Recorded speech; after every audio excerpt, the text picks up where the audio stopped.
시장 이야기, 시장 진단 한번 나눠보겠습니다. 자, 오늘도 K증시 긴급 진단이 필요할 것 같습니다. 탄핵 전국에 관한 파장이 어디로 가고 있을까요? 사실 이제 탄핵이 인용이 되기는 했는데 그럼에도 불구하고 시장이 좀 엇갈린 모습들을 보여주고 있습니다. 특히나 이제 정치 테마주다라고 하죠. 극심한 변동성도 이제 우리가 유의를 해봐야 될 것 같은데요. 일단은 이 이야기 대표님과 함께 풀어볼게요. 네, 오늘 시장 변동성이 정말 엄청나게 큰 상황입니다. 아까 11시를 기점으로 해서 정말 정치 테마주, 특정 인물 정치 테마주들이 급등락을 굉장히 좀 크게 보이는 양상이 나타났는데요. 일단 탄핵에 대한 결정이 나고 나서는 지금 정치 테마주 위주로의 다양한 인물들의 인맥주가 또 움직이고 있는 가운데 지수 대비해서 상한가에 안착한 종목이 정치 테마주 쪽으로 쏠림 현상이 나오다 보니까 시장의 질이 굉장히 좋지 않다라는 것을 다시 한번 좀 확인을 할 수가 있는 것 같습니다.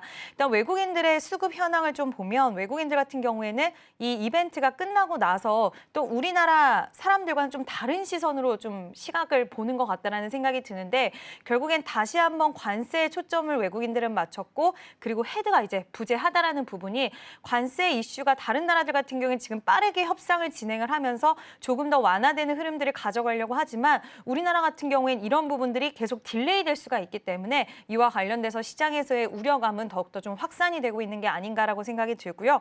한국은 수출 의존도가 또 굉장히 높은 나라이다 보니까 이와 관련돼서 지금 시장에 고민은 좀 깊어지지 않나라는 의견을 드리고 싶습니다.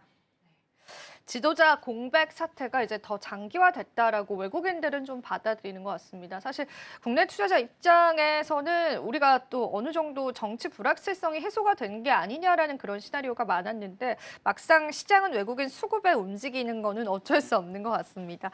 사실은 이제 우리가 오늘 같은 경우에는 이제 정치 테마 관련해서는 저희가 잘 언급을 드리지는 않는데요. 오늘은 특히나 이쪽이 변동성이 너무나 큽니다. 각각의 이제 해당하는 인물에 따른 관련 기업이다라고 하죠. 대응점들 한번 짚어볼 수 있을까요? 네, 사실 이 자막에도 이제 불확실성을 키울까라는 이야기가 나오고 있는데 사실 실체가 있는 종목들은 잘 없습니다. 그러니까 특정 인물과의 진짜 직접적인 연결고리가 없는 종목들도 많고요. 예전에 이제 정치 테마주들이 움직였을 때 뭐 같은 대학교 동문 출신이다라는 이유 이런 약간은 허무맹랑한 그런 이슈로 움직였던 종목군들도 상당 부분 차지를 하고 있기 때문에 언제 어떻게 급등락이 나올지에 대한 여부가 투명하지 않다라는 점 그리고 이런 종목들의 시세가 강하게 이어지다 보면 진짜로 가야 되는 종목군에 수급이 들어가지 못한다는 그런 또 단점이 있어요. 그러니까 시장 참여자들 중에서 이런 정치 테마주들을 일정에 따라서 굉장히 좀 빠르게 매매가 가능하신 분들도 계시겠지만 정말 주식시장 자체를 바라보면서 투자하시는 분들한테는 혼란스러울 수밖에 없는 부분이고요. 이런 게 수급을 오히려 꼬이게 만든다는 것은 참 안타까운 부분이고 만약에 이제 시청하시는 시청자분들도 정치 테마주들 너무 매력적으로 보이실 거예요. 왜냐하면 힘이 너무 강하다 보니까 눈앞에서 보다 보면 이 종목 샀으면 내가 오늘 하루 동안 엄청 큰 수익을 볼 수 있었을 텐데라는 그런 아쉬움이 남으시겠지만 뭐 분봉으로 보시다던가 했을 때는 장중에도 변동성이 너무 크기 때문에 막상 이 부분을 내가 다 수익을 챙길 수 있다라는 그 확신은 눈으로 봤을 때만 가능할 수도 있다라는 점 그런 것들을 유의하셔서 내가 정말 이런 부분에 있어서 훈련이 되어 있는 사람이다 하지 않는 이상은 상당히 주의가 필요하다라는 부분 말씀을 드리고 싶습니다. 네, 여전히 우리가 또 주의하는 관점에서 봐야 될 것 같습니다. 사실은 정치 리스크, 불확실성이 해소됐다라고 시장에서 좀 반기는 분위기가 잠깐 있긴 했었는데 그게 이제 확인이 됐던 게 원달러 환율 쪽이었던 것 같아요. 환율은 그래도 어느 정도의 안정세를 보여주기는 했거든요. 근데 이제 중요한 거는 이제 대표님이 좋은 포인트를 말씀해 주신 게 그러면은 이제 우리나라에 관한 지도자가 공백되는 상황이 이제 더 길어진 거잖아요. 네. 외국의 이탈이 지금도 심한데 이게 끝이 아닐 거다라는 생각이 드는 게 그게 더 불안하고 그게 더 마음이 아파요. 대표님 어떻게 보세요? 네, 일단 외국인의 이탈에 대한 가능성은 저는 여전히 좀 존재를 한다라고 생각을 하고 있는데요. 우리나라 기업들이 물론 뭐 매력적인 기업들도 많기는 하지만 오늘 SK 하이닉스와 굉장히 좀 시장을 잘 받쳐줬었던 대형주들이 시세가 그거를 대변하고 있지 않나라고 생각을 합니다. 오히려 외국인들이 오늘 같은 날 매수의 기회로 삼아서 앞으로의 성장 포인트가 있는 기업들을 쓸어 담았다라고 했으면 모를 텐데 오히려 그게 아니라 자금 이탈로 이어지고 있어서 그 부분은 좀 우려가 되는 상황이고요. 원달러 환율 같은 경우에도 크게 밀렸다가 다시 한번 좀 반등하는 모습들이 나와주고 있는데 이러한 부분들은 결국에는 전국 불안에 대한 부분들이 아직은 해소가 일시적으로는 됐지만 장기화될 수 있다라는 거, 그리고 관세에 대해서 협상의 카드를 우리나라는 계속 딜레이 될 수밖에 없다라는 거, 그리고 지금 달러가 좀 밀리고 있기는 하지만 달러가 반등할 수 있다라는 이런 여지도 있기 때문에 여러 가지 추세적으로 국내 경기도 그렇고 부진은 이어지고 있어서 지금 우려감은 좀 높은 상황이고요. 그 관세 관련돼서도 외국인들의 입장에서는 지금 우리나라 성장률 자체가 상당히 떨어져 있는 상황인데 수출 의존도가 높은데 여기서 관세 때문에 많은 기업들의 이런 실적에 대한 부진이 이어진다라고 했을 때는 우리나라 GDP는 더 떨어질 수밖에 없는 상황이라서 이런 우려적인 시각들이 여전히 존재를 하고 있다라고 생각이 듭니다. 그래서 뭐 제가 단언할 수는 없겠지만 계속해서 외국인들의 수급들이 유입되는지의 여부는 지속 좀 체크를 해보셔야 될 것 같습니다. 사실 이게 같은 맥락에서 볼 수밖에 없습니다. 우리나라는 이제 수출의 비중이 굉장히 많이 차지하는 국가이다 보니까 수출에 타격이 생기면 그게 이제 경제에 타격을 주는데 그 부분을 해결할 만한 지도자 공백 사태가 계속 이어지고 있다라는 맥락에서 시장 바라봤을 때 외국인 입장에서 국내 증시가 과연 매력적일까? 그런 의문을 좀 던지게 되죠. 자, 그러면은 사실 오늘 같은 경우에는 SK하이닉스가 7%나 하락세를 나타내고 있는데 과도하다라는 생각이 들다가도 사실 이제 간밤 뉴욕 증시 보면은 뉴욕 증시에서 마이크론도 엄청 크게 급락을 했던 게 이제 눈에 띄었기 때문에 이 정도의 타격을 이제 받아가는 게 맞는 건가라는 이제 착각이 들기도 합니다. 삼성전자와 SK하이닉스 지금 현재 시점에서 어떻게 대응점 잡아봐야 될까요?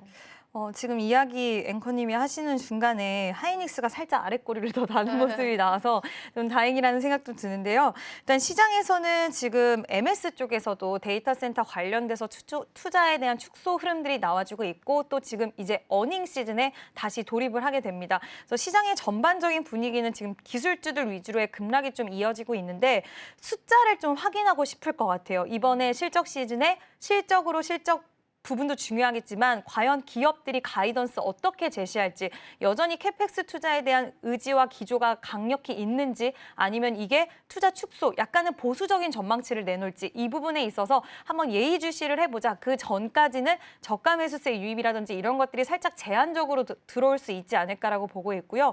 당연히 SK하이닉스는 HBM으로 이렇게 가격이 올라온 기업입니다. HBM에 대한 모멘텀 물론 레거시에 대한 업황 반등 시그널이 포착이 되고 있긴 하지만 HBM이라는 그 커다란 키워드 안에서의 수익성을 가져갔던 기업이기 때문에 이번에 엔비디아 지금 굉장히 부진해요. 그리고 뭐 마이크로소프트부터 해서 대부분의 기업들이 주가 부진을 겪고 있는 가운데 사실 SK하이닉스만 독보적으로 올라간다는 것도 사실 약간 어불성설이기 때문에 지금은 이런 부분들이 우리가 1분기에 실적 발표 그리고 가이던스에서 어떤 이야기들 나올지에 대한 여부를 보면서 시장에서는 좀 매수세가 강하게 유입되지 않을까라고 보고 있습니다.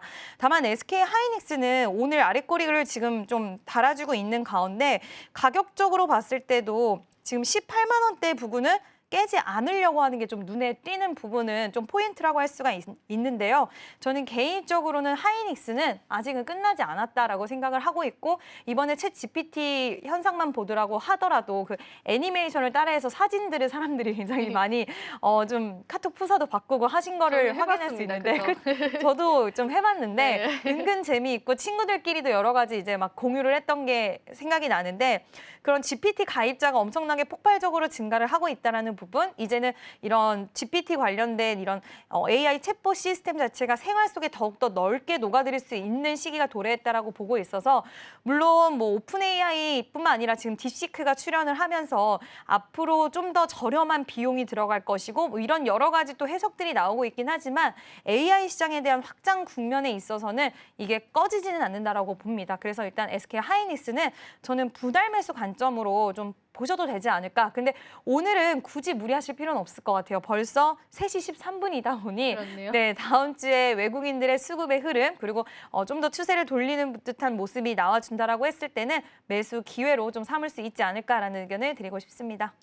네. 그러면 이제 궁금해지는 게 삼성전자인데 삼성전자는 마침 다음 주 화요일에 잠정 실적 발표가 있는데 일단 증권가에서는 그래도 좋게 내다보는 시선이 좀 많긴 하더라고요. 컨센 뭐 상향 조정한다고 하거나 이런 이야기가 들려옵니다. 삼성전자 실적 발표 나고 나서 움직임 어떨까요, 대표님? 삼성전자 실적 발표가 나고 나서는 저는 개인적으로는 지금 오늘도 끝까지 이렇게 깨지는 않으려고 하는 그런 의지가 있는 것 같아요. 그리고 지금 애플의 주가가 굉장히 부진합니다. 그래서 아이폰 쪽으로도 아이폰을 완제품을 지금 중국, 뭐 인도 이런 쪽에서 베트남까지도 만들다 보니까 아이폰이 결국에는 중국에 대한 관세, 베트남의 관세, 인도 관세에 있어서 최대 타격을 받을 수 있는 기업이다라는 시장의 이야기가 나오는데 그럼 반대급부적으로 갤럭시에 대해서 수요가 더 올라갈 수 있지 않을까라는 부분들도 형성될 수 있지 않을까. 물론 삼성전자 같은 경우에도 지금 베트남에 생산 시설을 보유하고 있다라는 그 단점이 있기는 해요. 하지만 시장에서는 누가 더 피해를 볼 것인가? 그럼 조금은 더 수혜를 볼 수 있는 쪽이 어딘가? 이런 것도 한번은 생각을 해볼 수 있지 않을까라는 의견과 그 HBM 관련된 모멘텀보다는 레거시 쪽의 모멘텀이 더 큰데 지금 D램, 낸드 이런 가격에 대한 상승에 대한 부분들을 수혜를 가장 받을 수 있는 건 결국 삼성전자가 아닐까라고 생각이 들어서 추가적인 하락이 나오지 않는다라고 한다면 다음 주에 반등 흐름이 나온다 했을 때는 오히려 실적 발표 기점으로 1분기 실적 안 좋을 건 다 알기 때문에 여기서 어떤 가이던스 앞으로 나올지에 대한 거 그리고 1분기 오히려 바닥을 찍고 2분기에 지금 기대 심리가 더 크기 때문에 이와 관련돼서 관세 이슈가 크게 터지지만 않는다라는 전제 하에는 오히려 시장에서는 좀 좋은 수급이 들어올 수도 있지 않을까라는 가능성 열어둘 수 있을 것 같습니다.